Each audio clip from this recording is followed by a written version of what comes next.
Is how to use text replacement for your easy typing on your iPhone. Tap on settings. Here go to general settings. Tap on general. Scroll down and tap on keyboard.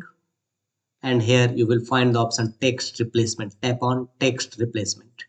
Here to create a shortcut, tap on plus sign top right corner. Enter a phrase which you shortcuts. For example, Happy New Year, and use a shortcut for this HNY and press save. Tap on save and your new text replacement will successfully added. Now you can type HNY and automatically Happy New Year will appear here. This feature will help to save your typing effort and create a shortcuts for